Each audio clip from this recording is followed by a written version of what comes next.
Hello, everybody. Rick DiClemente here with my partner, Liza Jane Brown. Good to have you with us this week. This is a week we've been looking forward to, albeit one that's not as easy because we've gotten really used to doing astrology. As I said in the little letters I sent you all, eventually, no matter how much astrology you do, you're going to come back and talk about spirituality. It's just inevitable how the two are tied. So tonight, Liza and I, and all week I've been thinking about it. I've been making lots of notes on the different subjects that you can get into, and it's just so big. And I guess this is all, hi Sigmund. I guess this is all triggered by the fact that, the planets are very difficult now.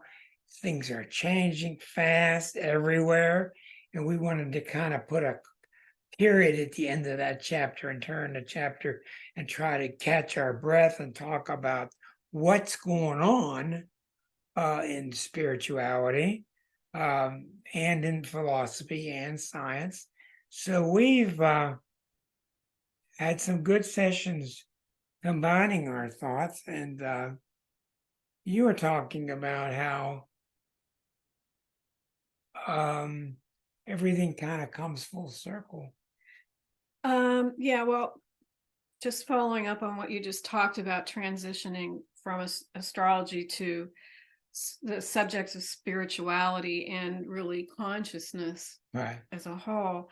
And you alluded to the discovery of new outer planets, and we'd had this discussion, and you probably talked about it on the show before, but just the new presence in our consciousness of these outer planets is a symbol and is synchronous with our expanded energy and spirituality and consciousness. So that's a good transition from astrology into these bigger subjects.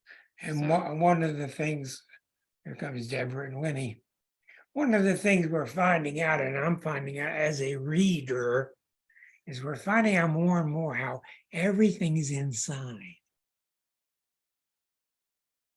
Everything's inside. I mean, I'm not going to get in arguments with people about all this stuff that looks like it's outside. I'm not going to get into it. There are lots of people that argue with me. All I know is the more I treat the stuff inside better and get it shaped up, the better off my world gets. But anyhow, we have broken tonight down into probably 10 different areas. Hi, Deborah and Winnie. Nice to have you with us. One of the things I really liked was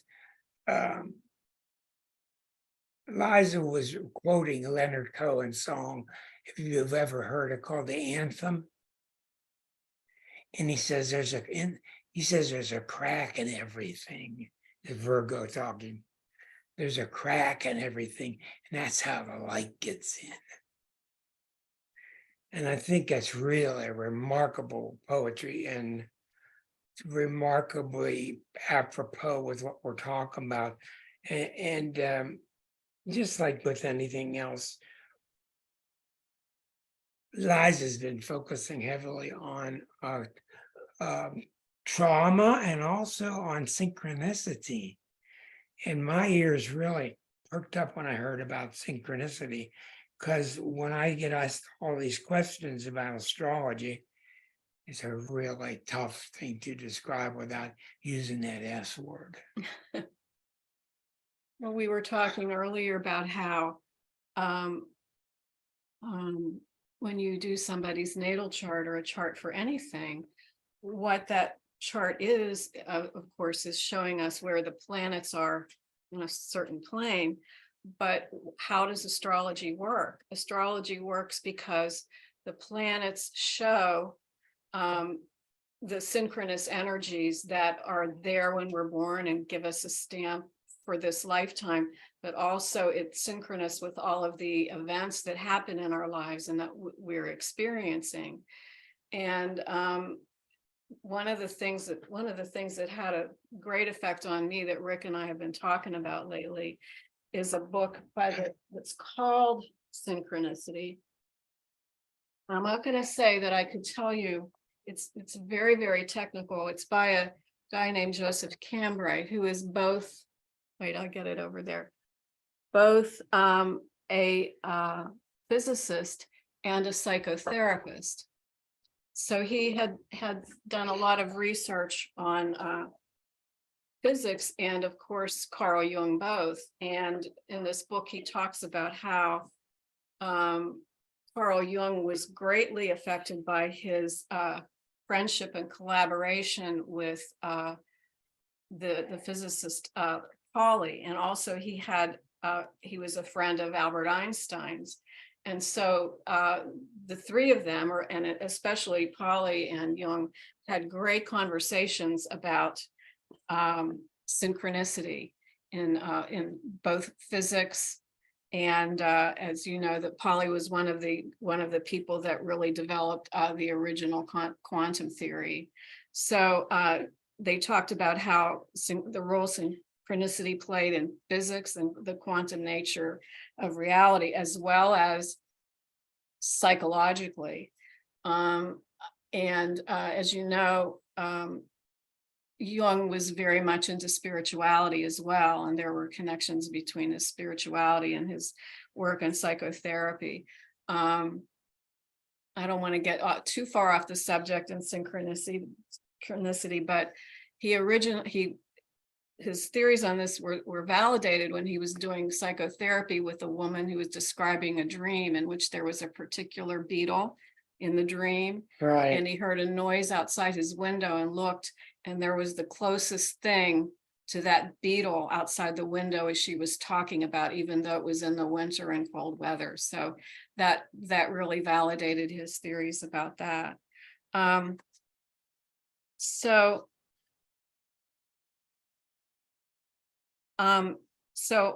all of my thoughts about that, and talking with Rick, we were talking about how there seems to be a real convergence these days among people who are studying things like physics and other phenomena from a scientific level, and about spirituality and religion, and also theories in psychology, and not only in just treating different things, but in psychological issues, but also in just expanding our well-being and our sense of consciousness.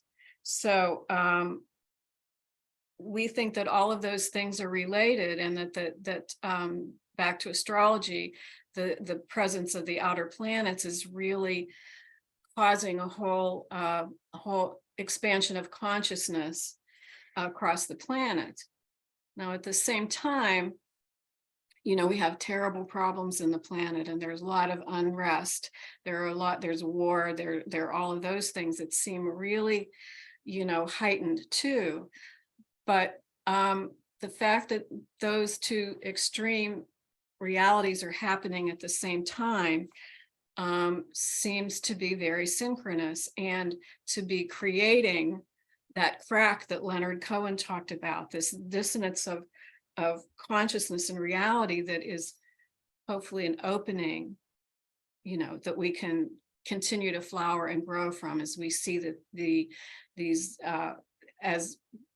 two different extremes and ways of being are being contrasted against each other. We can choose what way we want to go. And I've been writing for a long time in magazines, etc., about these outer planets. And it's been really rough to be other than gloomy. I mean, it's been a gloomy show that Pluto's been putting on, etc. Now with the combination with Eris, and we've seen a lot of gloomy outcomes. And there's a lot of pressure on astrologers to not be gloomy, because that's not what people want to hear. Well, there's a lot of pressure on us inside to not say what people want to hear and to say what you see. But I must say that for the first time recently, I'm starting to lean a little more towards optimism. And the reason for that is I've seen an awful lot of work that we need to get done, and you can get overwhelmed very easily by how much is damaged and dented and corrupt. But we're starting to see the fruits of the 60s. The 60s were a lot of people. I'm not going to get into the critical hippie stuff. There were a lot of really good things happening then. And a lot of those doors opened fast. And one of those doors that opened really fast was the Ram Dass door. And Ram Dass was very much a spiritual, psychological leader for people. He's now passed away. He was the head of the Department of Psychology at Harvard. His name was Dr. Richard Albert. So he laid down in his seminal book called Be Here Now, he laid down some of the revolutionary ideas that he brought over from India, which were in effect, you are not what you think you are. Life is not the way you think it is. The world is not the way you think it was. And they were revolutionary, and it took a while to catch on. This is like 1962. It took a while to catch on. And when you think about it in astro terms, it's been really fast. It's happening really quickly. Now, what do you see? Go on the web now. Everybody in the world, this kind of healer, that kind of healer, that kind of healer, this kind of healer. And it's wonderful, even if some of them are young and still developing. It's wonderful to see people looking out beyond the Newtonian 3 dimensions and finding more trust in these dimensions that are based upon consciousness. It draws me back to, do you all remember a book? It was called The Celestine Prophecy. I think it was the early 80s. And it wasn't particularly written well, but it was based on 11 or 10 or 11 points, spiritual points, written by a Pisces. And it was really some brilliant philosophy there. Anyhow, this story, it gets a little bit silly about the bad guys are chasing the good guys and he's trying to find the hidden gems and all that. But the interesting thing about that part of the book, it was based on spiritual principles. And he kept telling the group who were chased by bad guys, he kept telling them, raise your consciousness. They're being chased by the bad guys. And he'd say, raise your consciousness. And they'd say, what do you mean? He'd say, quit thinking negative stuff in your mind, start thinking positive and cheerful thoughts. And all of a sudden, the bad guys would run right by and would miss them. So we started to see in early literature then, and in continual literature that's been released since then, the connection between the physical world and your mental world. And when I have astrology clients, I mean, I understand your pains, but most astrology clients will start out with, this isn't working and I'm hurting here and I got beat over here and I lost some money here. And although these things seem real to us, and I'm not going to argue with people, they're not the real basis of reality. And astrologically, we see more of the basis. And that's why I quickly go to what's working with you astrologically. What's happening with these energies that are coming through you? And all of a sudden, people are greatly relieved. They're greatly relieved because they don't see the outside world as fixed and programmed against them. They start to see the inside world as flexible, and they raise their consciousness. And just like in that book, they start to do better. They start to get unblocked. They start to liberate. You've seen so much of that happen on this show, so much of it. So I think that's another way where we're starting to see physics collide with consciousness. Well, when you work with people and in other ways, when people are relieved, um, to learn what you are telling them, it's a release of the ego, because the ego works both ways. The ego can make us feel that, that the ego can feel really good when we think we're responsible for great things happening. But the ego also causes us to do a lot of self-blame and take responsibility for things that are not our fault. So raising consciousness like that can really be a relief, and allows us to let life move through us and not feel that we are responsible for everything. Yeah, and when you get to the end of all these advanced spiritual books, you know who I mean, the Ram Dass, the Yogananda, Satchwishnand, Braden, Dispenza, Byron Katie, so many great authors. They all come down to one point. That's what tonight's about. And they come down to the point that we're not separate. And what I want to do tonight, and as a shift in general to this show, I want to start investigating that, where it's not just a trite term. We're one mind, we're one brain. Course in Miracles is based upon oneness. We hear this all the time. Duality, non-duality. I want us to start talking about it, bringing to the table our own experiences,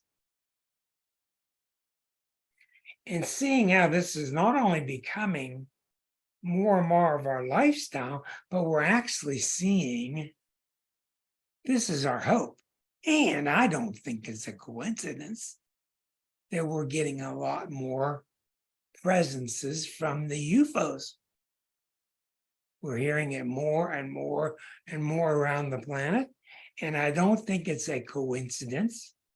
And the interesting thing I found by doing this is seeing that all these different traditions are based on a couple of things. They're based on opening up the brain. They're based on opening up the self, getting past the illusory ego, who you think you are, who we think we have to maintain. In every spiritual book in the world you read about getting rid of the ego, sometimes to our demise. This is our answer. And I'm reminded, I've told you this story once about this before, maybe some of you heard it. My friend one day, 20 years ago in Pittsburgh, marvelous, powerful Reiki worker, Reiki master, and everybody in the world, a Reiki master. This guy's a Reiki master. And at the time, I said, oh, Reiki, shmakey, Reiki. I heard of so much about Reiki. And I had a bad headache. So I said to my friend Al, I said, Al, please do what you can with this really bad headache I have. And I said to myself, if this Reiki is worth anything, then he'd be good at it, because he's just a guy with a lot of pizzazz and a double Virgo and a double Scorpio. So he gets down on my feet, sitting at the bottom of the chair, and starts holding my energy field and starts putting his hands around my head, etc. And after a little while, I felt a little different and I was done. So I got up to leave. And I must say, when I was leaving, I felt like, well, I don't know, most of my headache's still there. And I got in the car to drive away. And all of a sudden, all I can tell you is God entered my brain. And I knew what it was.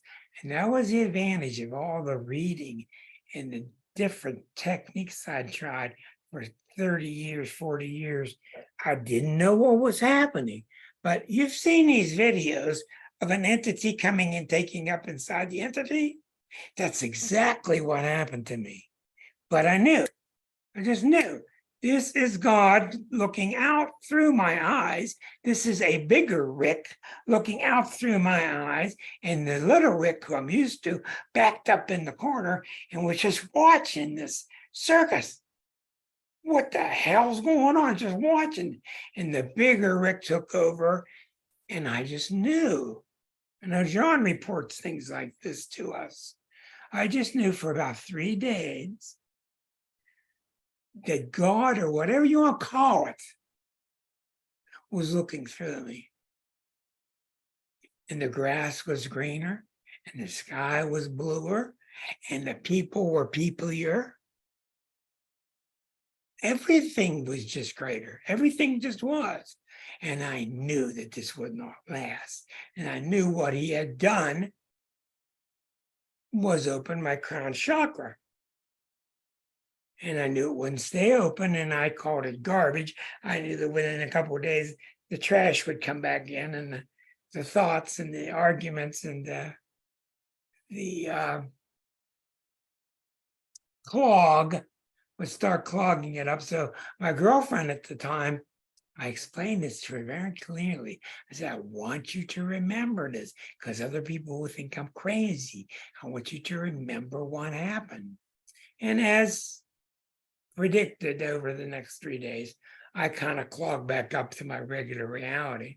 But the point is that what he did by opening the chakra, working with the aura, is very similar to what you do when you meditate and you're asking and allowing the loud voice to calm down, or whether you're doing holotropic breath work, or whether you're doing work with acupuncture. There are just so many techniques now where we're trying instead of allowing. That's the secret. That's the problem. We've been trying to get the ego mind to shut up, and that's not the way you do it. You allow it. And that's what we're seeing now in the public with the light workers. That's the big word you're seeing now, is allowing. People are getting into more techniques now that allow the brain to quiet down. And I remember, I'll get into this later, but I do remember after doing meditation for years, I was naturally led to breathing techniques. And what I learned is as your breathing calms down, your metabolism slows down. And as your metabolism slows down, your brain slows down. And when your brain slows down, the thoughts become quieter. And what happens when the thoughts become quieter? I'll hand that to you because you're a good meditator. I would, why don't we ask that question of people in the audience who have more experience than like Sigmund, I know. Yeah, let's ask Dr. Sigmund, that's a great idea. I wasn't ready for the crowd yet. But let's see. Dr. Sigmund is we had dinner yesterday. You need to unmute yourself, Sig. Sigmund is a very evolved meditation teacher. So what I'm asking Sig is, after the monkey voices get quieter and the quieter voices get more dominant, what's going on? Well, we're left with what is, which is really the greatest gift of all. And to be able to just abide in that, and well, I was going to say but when we find ourselves distracted, just to acknowledge that we're distracted and return to the object of our attentions, our meditation, in this case, the breath. And there's always some returning, even with old timers. Even with old timers, let me assure you. One thing I do want to say about this before I or anyone else goes any further is that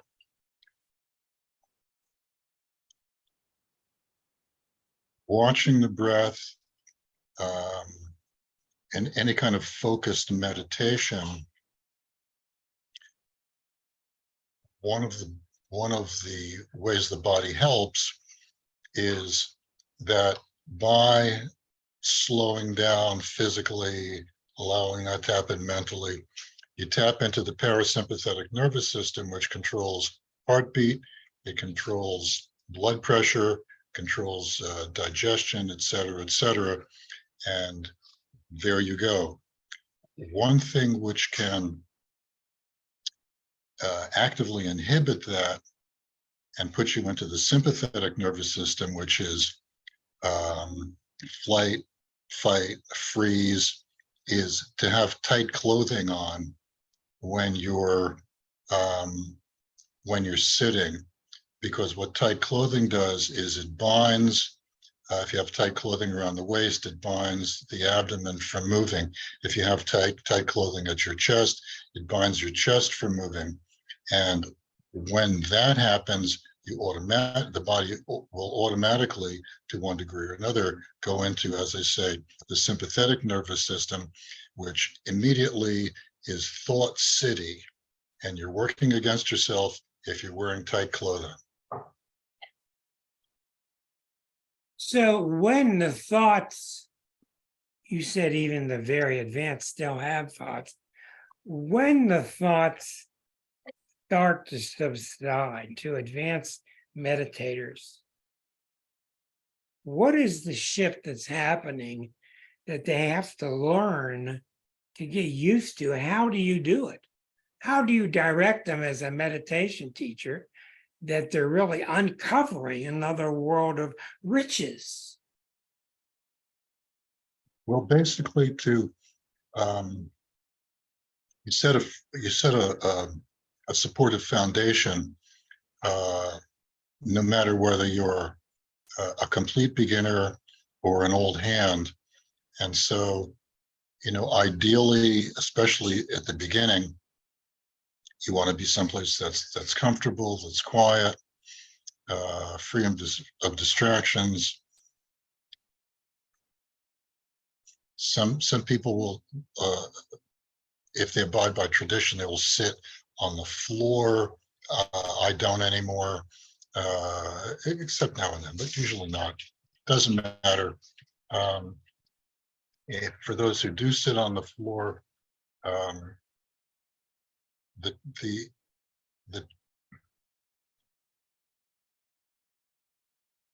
meditative practice, the schools of meditative practice, direct people to sit on mats, cushions, combinations of, so you get some height. What you want to have is ideally to have your pelvis above your knees, because that's helpful in righting the body. And also, if you're sitting on the floor, what happens when the upper part of your body is elevated is that it's easier to sit straight, and that's a big deal. And to that, you want to sit straight, but you don't want to hold a position at the expense of everything else. You certainly don't want to force yourself into holding, because that's an extreme meditative stance. And the Buddha, for one, was against all extremes. And in this case, in my experience, he's completely right. Because when if you hold yourself so tightly, you're going to get cramps in your muscles, because you're not going to allow yourself to move. But what's happening to you when you're doing all this technique correctly? What's happening to your field of consciousness? What's happening? What happened to the Buddha? What happens in these states? I know I have my words for it, but what are your words for it? Okay, when one is sitting and has set all the supporting parameters, that what happens is, as the mind calms, or as you're able to see that the thoughts are more and more superficial and are just flotsam and jetsam for the most part. Um, I'm, for the most part, your conscious, I was going to say your consciousness expands, but that's not accurate. Your perception expands to increases to greater, increases more greatly, and you get an experience of what your consciousness is above and beyond what your Okay. involved everyday perception is. Okay, very, very good. Thank you. That helps a lot, Sigmund. I'm going to ask you this same question over to Dr. Winnie Brown, who just, we're old friends, and she just texted me a sentence that she's been teaching meditation for over 30 years. I'd like for you to unmute and get your 2 cents here, Winnie. Thanks, Rick. Yeah, so I find that the space between thoughts is a really rich playground. Some people call it the gap, some call it the pause.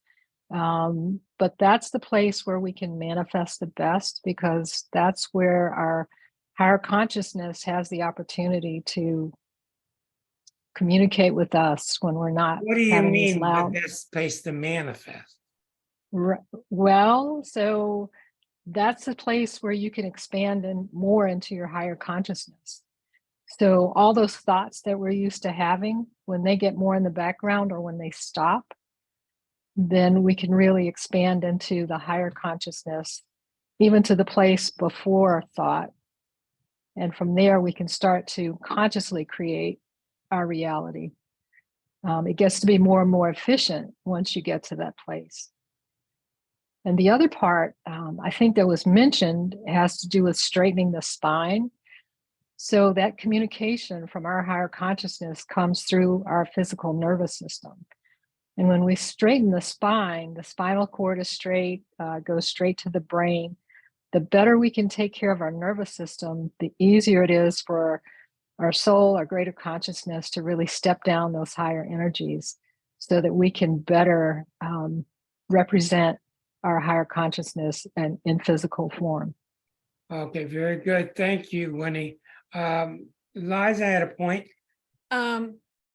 Yes, I just wanted to say if there are people here who have not meditated or feel frustrated with that, because I go through that too.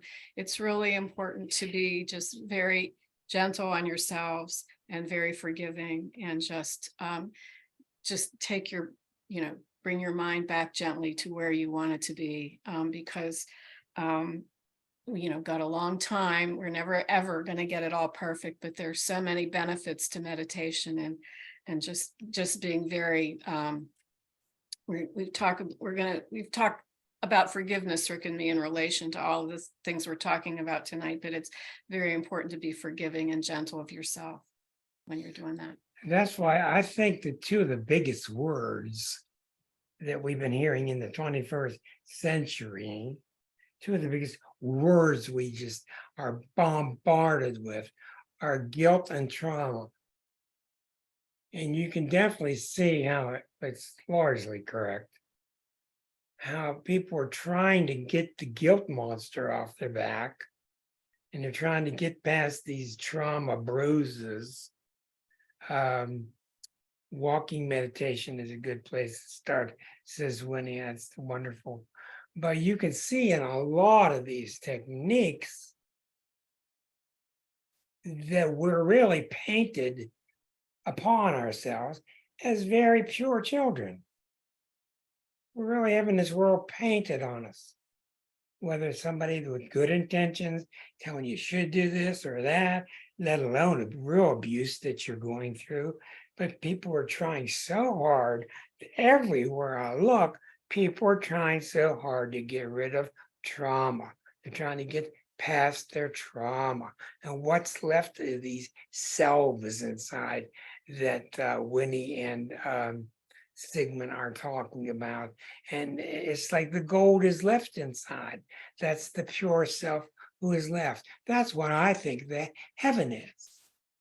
And we're going to quote some things by Jesus because he was after all, such a master. But we're going to also talk some about the quantum field. But for instance, one of the things I want to do with the new show is talk about this phrase that he gives us in the Bible.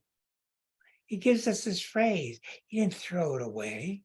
He said, you can do all the things that I can do, and even better. And I don't know about you, but that's a real big deal to me. This guy's walking on the water, etc. And he's telling me this stuff, and I don't think he's lying. Well, this is a big deal. Now, I happen to come from a strong background of A Course in Miracles, which is a book 30, 40 years that was transmuted to us by him. And I don't want to get into it too much, but I do like an awful lot of their principles. But when we start to think about him saying to us that we can do the same things he can do, I mean, we were obviously way off track with what we are. We're way off track. And it comes common sense to me to think as you try to shift from what you have not been to what you really are is not a simple matter. And it's somewhat shocking, just like what happened to me in the car that day. And I'm looking forward to your perceptions, your experiences, whether it's Naomi, John, whoever it is. What are your experiences? And I do want to initialize it by saying one thing, and I will give this to you as a very advanced astrologer. The number one thing in astrology, after 47 years, you getting rid of your junk, you dumping your junk, you getting rid of your stuff. When you get rid of your stuff, whether it's emotionally hanging on in a bad relationship, whether it's hanging on to a job that just beats you up, whatever it is, whether this is junk, it's in your way, it's stuff, it's keeping you flowing. When you do that, that's the number one thing that we see, that people just break free. They break free. Money starts coming. Love starts coming. A better house starts coming. And boy, so many of us won't let go of that stuff because we think that that's the thing protecting us, and it's the opposite. So that's the kind of phase that I want to go into in this discussion. Your thoughts, everybody?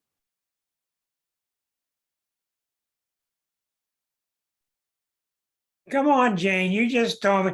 I think we're going to pick on Jane. Jane is our new Aries, who's been trying to join us for a couple of weeks out of Australia, of course. And she said that she just had a sudden separation with her and her family. In general, what happened? Well, I have had a fairly torrid time, and I actually had a wonderful reading from you, Rick, and that helped me immensely. And I think even in that reading, you said something about, you'll probably get away locally. You'll probably get away soon. Yeah. So I did. As I said, I went to an area known as Wilson's Promontory, which is about a 5.5-hour drive southeast of here. And it's just stunning. And you made me think of something that happened while I was looking out. Where I was staying was a little bit away and up high from Wilson's Prom. And you could see this absolutely beautiful view. I mean, stunning. Across, it was a distant view. It was on looking through a valley and then across water to the hills of Wilson's Promontory. And I had this sense of, because of stuff that's going on in here, I just had this, as if it was a voice saying, the beautiful views won't sustain you. I was probably thinking, oh, wouldn't it be great to live here, And but it said, the beautiful views won't sustain you, people will. It was so strong. And I think, again, you don't know, what's been happening in my life, but it made a huge amount of sense to me. May I ask you a few questions? Because we don't want to get lost in the family history. What happened to you? Without getting personal, what happened to Jane? What happened to the old Jane? What new Jane appeared? That's what matters. What Jane did you leave by the side of the road? Do you mean to go on this journey or just Yes. in my life? That was the journey. Well, I think it's so much to do with breathing space, needing to be out of the usual. Okay, now let's stop there. Inside Jane, before this conversion, what were you doing all the time to yourself that wasn't allowing you to breathe? Beating myself up about my situation. So it had nothing to do with what peak you were on or what you were seeing. It was how you were compressing yourself. And that's what I call your stuff. And say, we all got it. And thank God, when you let it go, what happened? Oh, it's like Leonard Cohen said, it lets the light in. It really does. And and thank God for that, really. That's wonderful, Jane. Thank you. Wonderful news. Thank you. And it's just the reason I'm saying this is it seems like the outer world is such a big part of all of this when it was all going on here. Yep. Oh, yeah. You don't want to blame mom and dad, whatever reason it happened, past life. But that's what our discussions and our research has found. And once you got past that, I'm so glad to hear. And now, just like peeling the onion, now you can get another reading or whatever, or another technique and peel off another layer and you go even higher. Yes, please. Very good, Jane. Thank you very much. We're very happy for you. And you just punched your ticket to this group. That's all you need to get in our group. Okay. I love it. Come on, Naomi. Let's stay. I'm sorry. I got to go before Naomi, I got to go to Rick. Rick, go ahead, bud. Early on, you mentioned getting your inner stuff right and you put your hands in a centering position. Yes. That really brings to mind the idea of alignment. Yes. That's what allows flow. And the other thing that I think is really important, and I think the other meditators can see the value in this, just a quick tip. Mindfulness is very helpful, and they talk simply about acknowledging your distractions and letting them go. I go one step further, just to go ahead and give it a little depth so you can pick it up later. Feel it first. Good idea. Name it, because you can't name it until you feel it, and then let it go. Now, that allows your brain to engage in the meditation and the consciousness, and even with the walking meditation, like the labyrinth where you're turning left and right, the physicality triggers the different hemispheres, and it brings them into alignment. After you're done with your meditation, you will have thoughts come in. They will be brilliant. Well, if you don't mind, that's such a great example to me. Would you give us an example how this has happened to you before and you felt it and you named it? Give us an example how that was done and what it did for you, please. Well, of course, we have the everyday distractions. If you're in a space where maybe there's a bird out on the tree outside your window, oh, that's a bird, let it go. The other stuff is stuff bubbling up within you. Thinking about dinner and what you're making, let it go, you'll deal with it later. Or maybe a conflict, let it go. And then later you get, and that's where, the conflict is the issue that I think is really carefully helpful, because later on you see it with fresh eyes and you see things that you've never saw before. you thought you hashed it out 6 ways to Sunday, but really there's solutions we haven't found yet. Being in alignment after you let things go helps to go ahead and get the clarity. Oh, I see what I could do differently. And that's what makes a huge difference. A personal experience, when I took my very first physical labyrinth walk, I took it, it was a large labyrinth in East Liberty, Cathedral of Hope, 45 minutes to an hour by myself. And when I finished, I turned and sat at the very doorway, opened my eyes, and the painted labyrinth was as a hologram hovering above the canvas. And I could close my eyes and open them, and it would still continue to be that way. And it was the clairvoyant capacity that after the hemispheres align, things happen differently. We perceive differently. And during the labyrinth walk, I had been preparing for the walk for months, and I actually had spirit communication from 13 different people. So what happens during the labyrinth? You're walking out of your stuff? In the beginning. So the first half, you are going into the center, and the old thought is, as you're going to the Holy Land, you are divesting yourself of worldly cares. Mm-hmm. All your baggage, you're naming it and letting it go. You get into the center, you receive a message from the divine, and then on the way out, you're understanding how to put it into application in your life. So there's the inward journey, the receiving of the message, and then the outward journey. And as far as what you have said about astrology and spirituality and consciousness, astrology deals with every part of life, and so does consciousness. Yeah. So does synchronicity. And those synchronicities are really bumping something up.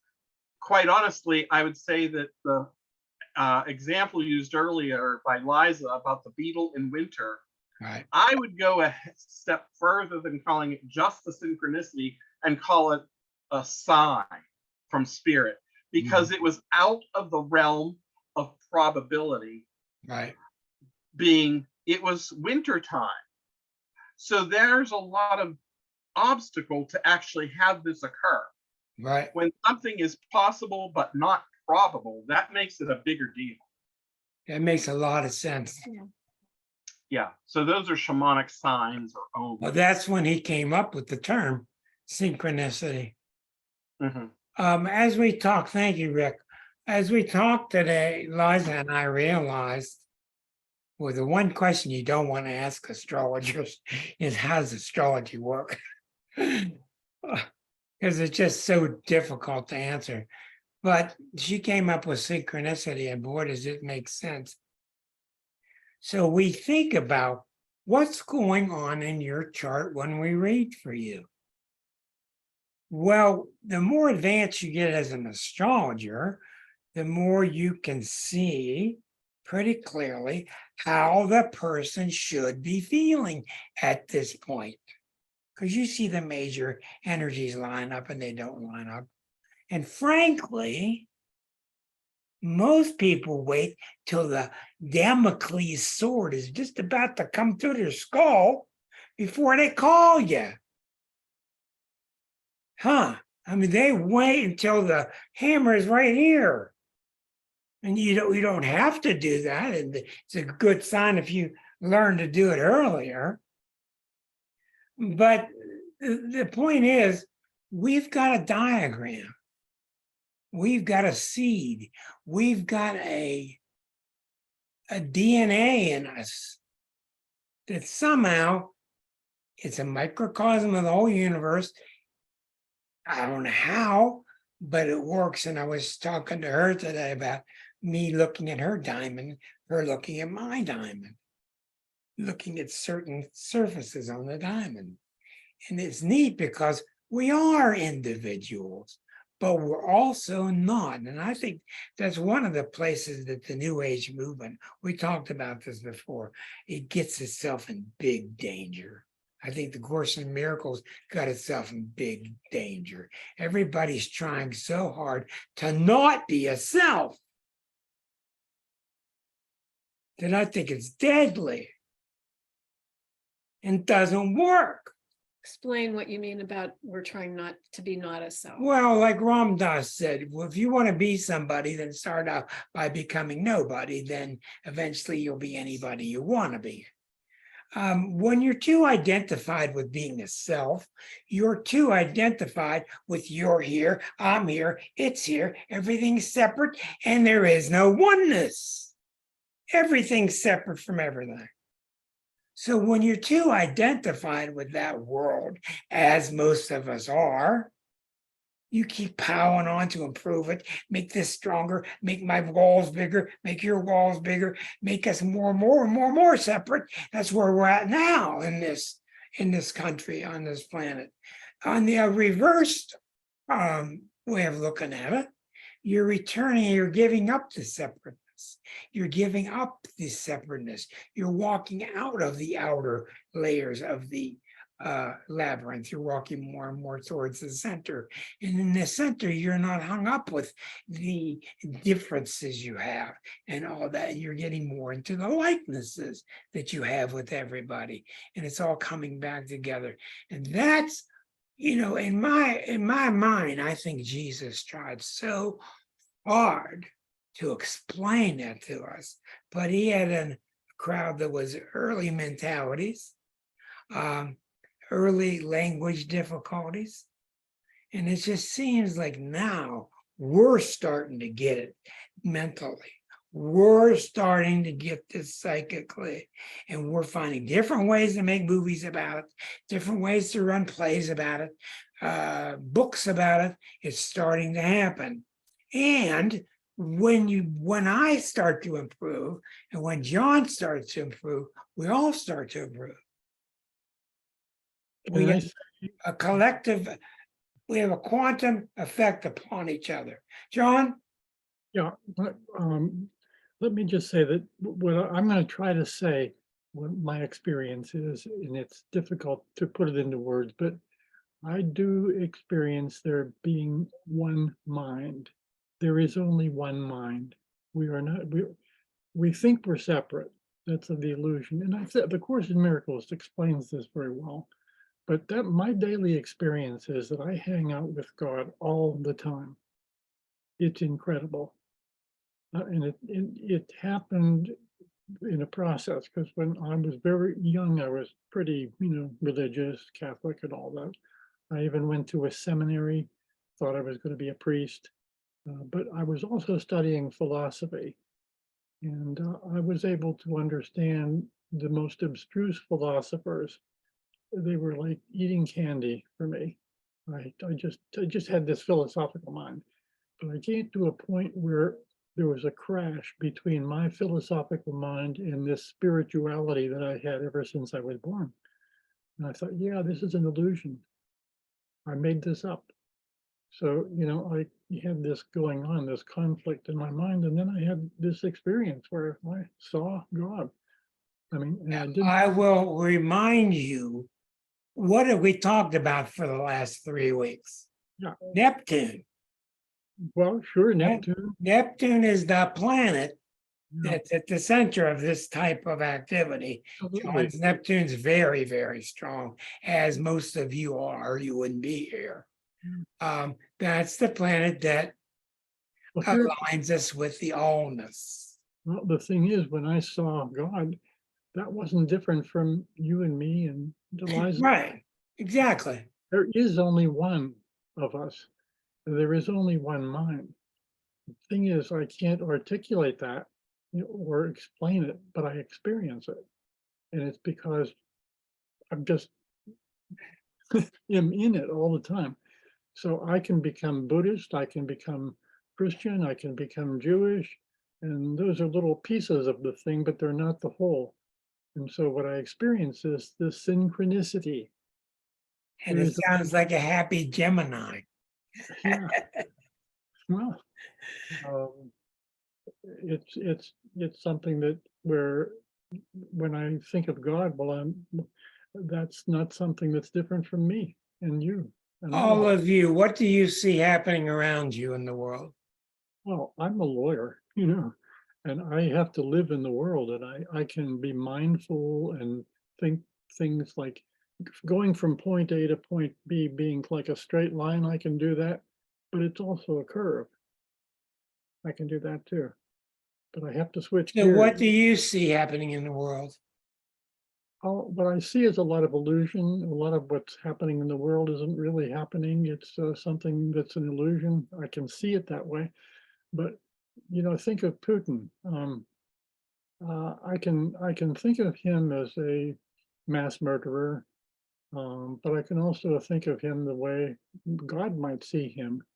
And if I use the word God, but it's a bad word. I just can't find a better one. But if there's a God doesn't see Putin the way I see Putin. I see him as a human being. I see him as a mass murderer. But God sees something different, and he has a long view. Putin's had many lifetimes. Putin may have many more lifetimes, and God sees the totality of this person rather than just his role in history right now. So God loves him, and he's God's I'm child. sure he does. Yeah, but so if I'm able to forgive Putin, I'm forgiving him on a very high level. I'd still want to hold him responsible for what he's done, but still forgive him in that it's my what I'm doing is releasing my own bad feelings about him, my judgments. This is Course in Miracles stuff. Yes, very much. If it weren't for the Ver- Course in Miracles, I would have no way to articulate in any of this. Right, I understand. Thank you very much, John. Very good stuff.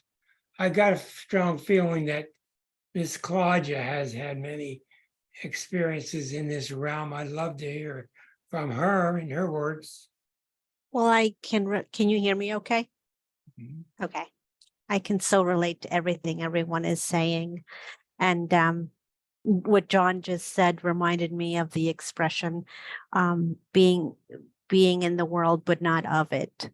And as I go through my day and I go through my trials and my happy moments and all this, I take it all in and I think, oh, look, here I am, giving importance to, I don't know, this thing I did at work, but it's so meaningless, really. And it's a really healthy perspective so that you don't buy your own stuff like, oh, look how great I am. But and then what Rick was saying, and Win and everybody, but once I do feel like I just had this thought the other day. The best meditations, I still consider myself a very, very beginner meditator because I'm just a very monkey mind. And I guess to some degree we all are. But the times that I truly feel have been just so blissful is the time where there's no Claudia and there is nothingness. And it's so, I want to curse right now. It's so effing amazing because Michael Singer calls it the personal self, that personal self. Oh, I like coffee. Oh, I don't like this. Oh, I got to do this. Or he said that to me and blah, blah, blah. And it's this personal self that's always, And when you release that, and I don't know, I couldn't tell you how it happens, but sometimes in meditation, I just feel like I am nothing and all. And it's so, there are no words for it. And the irony that the thing that I just had this thing the other day, but yet coming out of that meditation, but that also helps me be more myself. It's weird. It's not weird, but in other words, I'm more tuned in to my higher self Right. by experiencing and feeling the And your nothing. higher self is no stranger. Right. Feels just like you. Yes. And it's just wonderful. I love being in this group. I love listening to everybody's perspective because we all have different experiences. And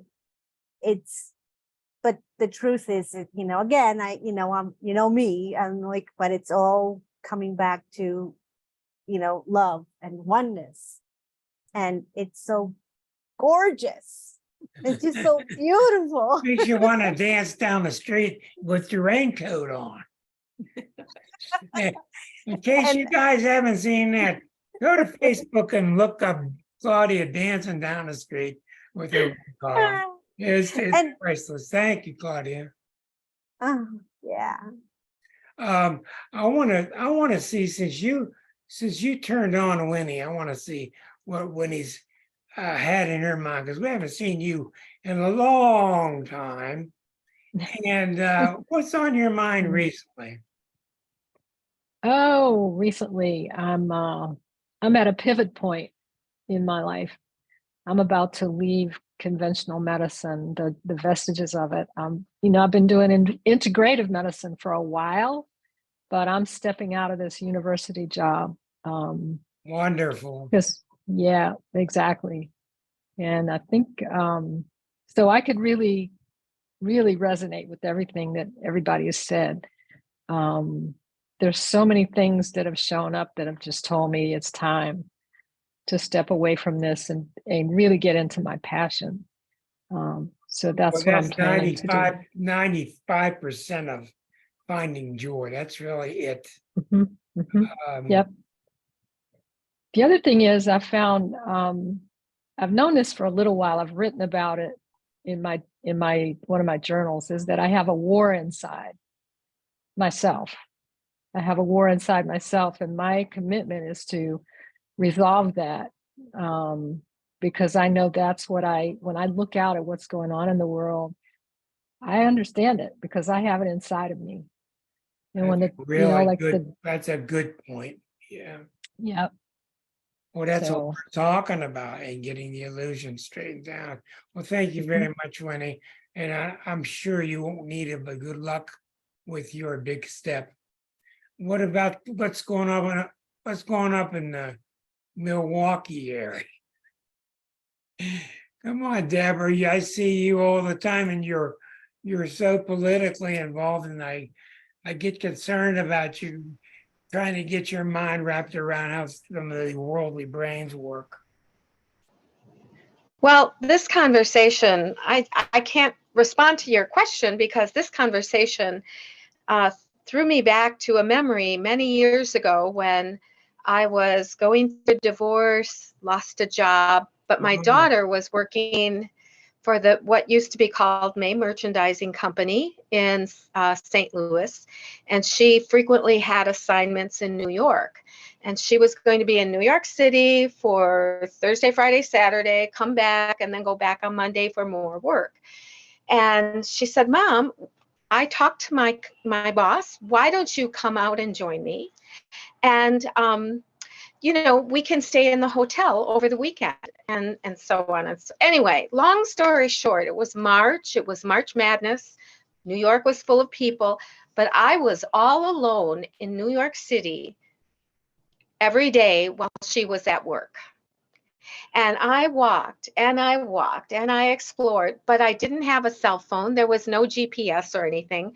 I had to find my way. I mean, I was lost in the big city and loving it. And I lost so much of my everyday life that when we went to dinner, we probably had a glass of wine. We got back to the hotel. I wished I had a Fitbit back then because I'm sure I put on 10 miles that day, but I fell deeply asleep and I woke up to a voice. And I'm still trying to figure out what the voice was telling me, but it was so, it was like someone was standing in the room and talking to me, a male voice, and it said, "There are words for participation, No, there are words for occasions and words for participation. And I got up and turned on the light and I wrote it down on the scratch pad in my hotel room. But the thing is, what I realized, even now, reflecting on that, my body, my every inch of my being was devoid of life in Milwaukee. And there I was in a new world by myself most of the time. And I got empty. I was really empty when I went to bed that night. The tank was empty.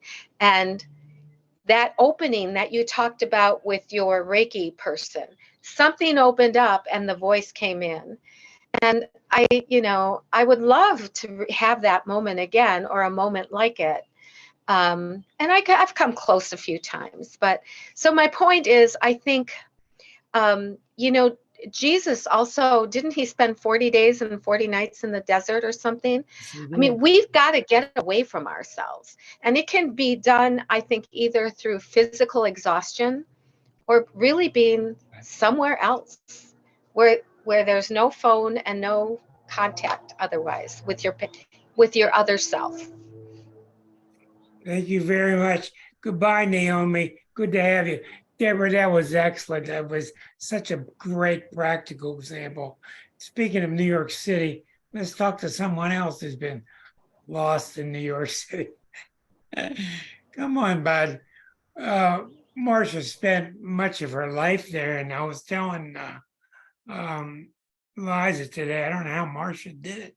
Such a complex city, and Marcia just kind of grooved right through the city for over 30 years. Exactly what Deborah was just saying. You get into that consciousness of the energy of the city, and if you allow yourself and you feel safe and you're in safe areas, you can just glide along.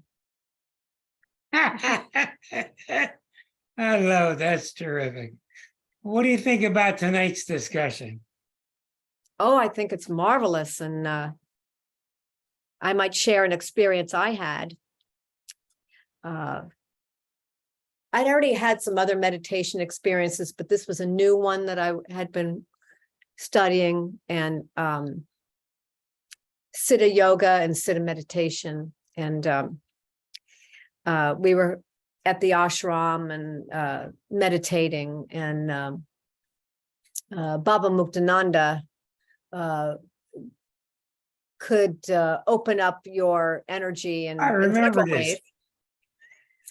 And even if you just looked at him in his eyes, he could open up the Kundalini, or hit you with a peacock feather, or touch you on the shoulder, whatever. So we were in meditation, and just an aside, the monkey mind was running for a while, because I knew about the rooms off the side of the main meditation room, that if somebody lost it and couldn't handle it, they would go into the room off the side that was protected with carpeting and so on. And people went through weird stuff, But anyway, he started walking around the room and he touched me. I think it was with a peacock feather. Yeah. Well, I burst into laughter. So loud. And the monkey mind was there a little bit like, uh-oh, they're going to take me to that room. But that went away and I saw the universe. I was in the universe. It's hard to explain that, but that's where I was. And from that moment on, the Kundalini was definitely awakened. So it's still there, It's not as activated as it was, but I thought you had, I remember you telling a story where you were left with a pearl. oh, the blue pearl. Yeah. Oh, yes. The blue pearl, it's up here. And when you are really, I guess, very centered in your meditation, and the self is becoming more in the universe, the blue pearl will appear. And I've seen it several times. It's a beautiful color. It's almost like like a, it's kind of hard to pinpoint, but it's kind of turquoise, kind of shiny, kind of real pleasing to see. Well, you're But in, the you see it inside, but it's also in the universe. So it's not just in you. well, It's you're in the right connected. group tonight, honey. You're in the right group. Thank you. But Susan, I didn't get thrown into the side room, thank God. Susan, Erica, Peggy.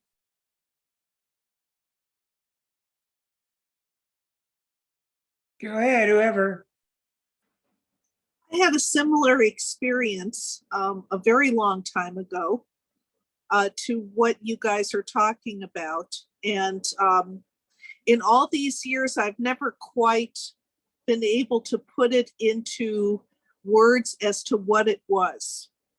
What had happened was I had been very seriously ill with an autoimmune disorder that had me pretty much bedridden for 2 years. And I was so sick. On rare occasions I could get out of the house. But I mean, briefly, and I was very weak. And we were visiting Los Angeles. And my then husband and I had an opportunity to go to something called Convocation, which was at Mount Washington in Los Angeles at the Self-Realization Fellowship retreat there. And Diamata gave the opening address.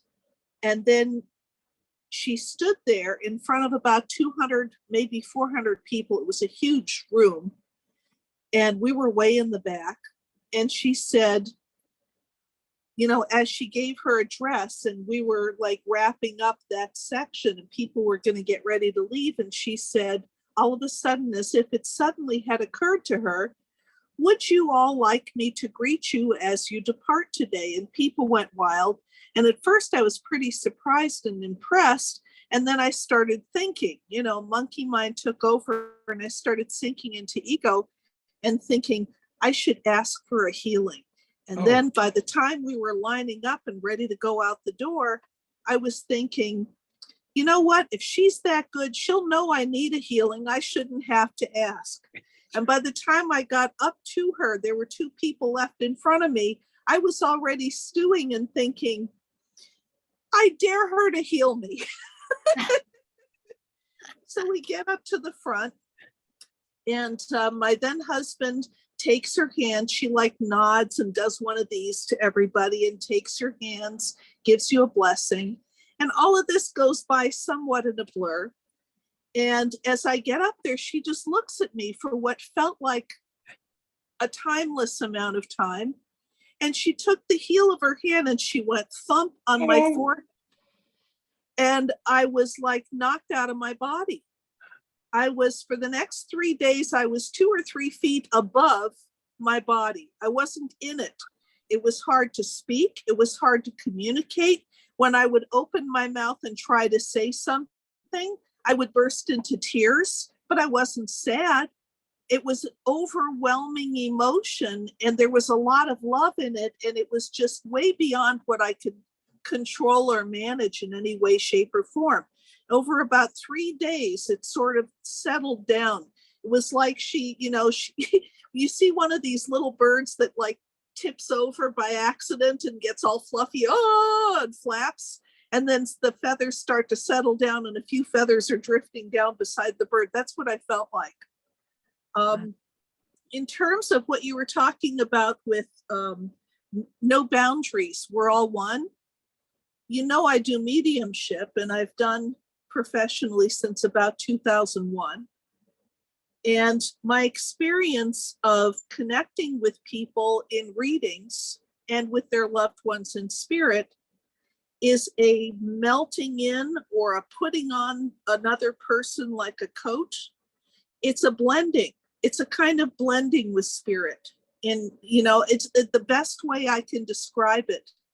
And then you sort of feel like they're telling you how they feel, or you feel how they feel. I can't even put into words what happens. It's kind of silly. I've been doing it for a long time. You'd think I could describe it, but it's like the me that is me just isn't there when this is going on. And so afterwards, it's like trying to describe something that happened a block away.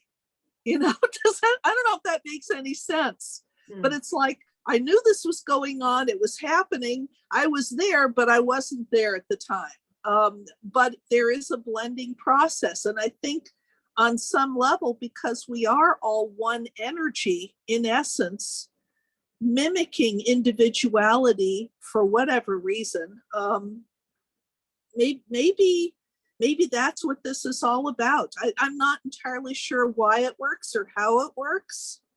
I'm just grateful that it does. In terms of meditation, I'm a bit ADD and have a tough time with it.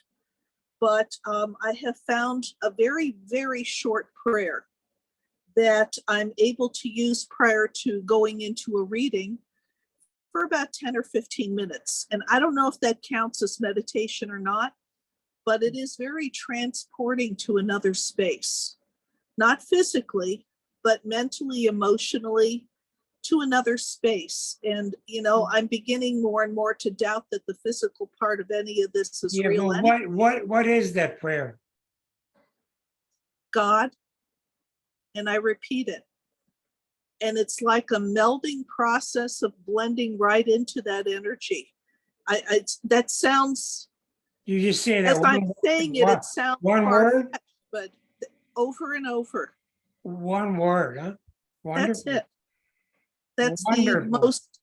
the most effective prayer I know. Wow. Fabulous. That's it.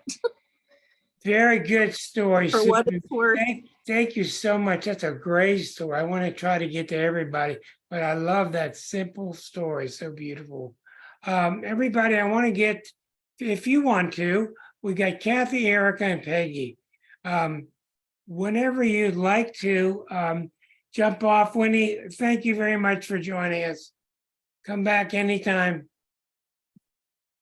Peggy, Erica, Kathy, whoever wants to go. And thank you. That was really good. Peggy, yes, go ahead, dear. I've been in a lot of pain the last 30 years of my life because I don't believe in going to doctors or taking drugs. My back was out for 10 and my hips deteriorated for the next 20. So I got to a point where I thought, well, I'm going to go learn Reiki. I'm another one.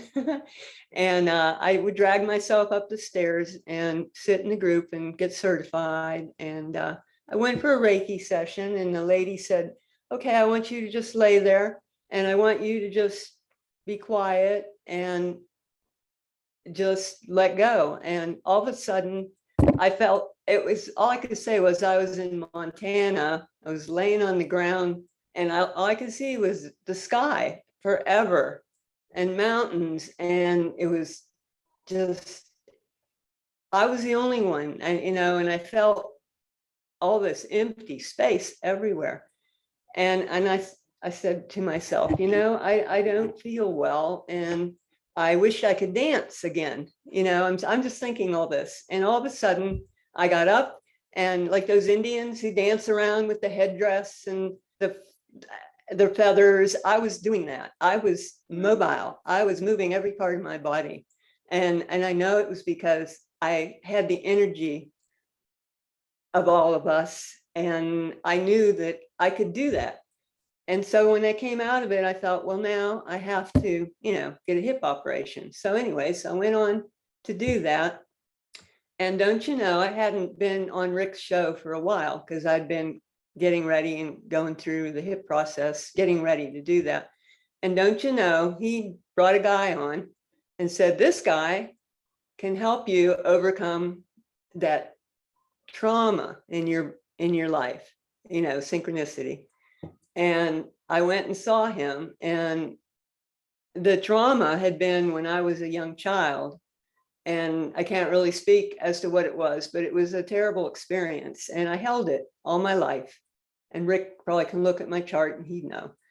And this guy sat me down. We went through a couple sessions with a Zyto e-box machine, and he counseled me.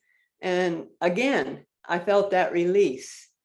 And I mean, this guy is into spirit and he's a Reiki master, and you know who that would be, Michael. And Oh, yeah. Michael's yeah. magic. And it was just amazing. I just left. I felt this relief. The block is out of my life. So I've got my hip operation. I got rid of my past stigmatism, and I know it's all because I'm giving it up. I'm getting rid of it, and I'm going to move on, and it's only going to get better. And Thank God, Peggy. It's a great story. And that's what we want to do to each other, is just keep reminding each other that we got these stories, not freaking out about the body, sharing this stuff and using this place.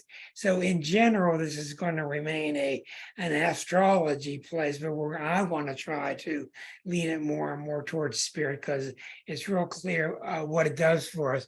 I certainly don't want to miss any stories. Thank you, Peggy. That's great. Don't want to miss any stories from Miss Kathy and Miss Erica. A 1 and a 2 and a 3.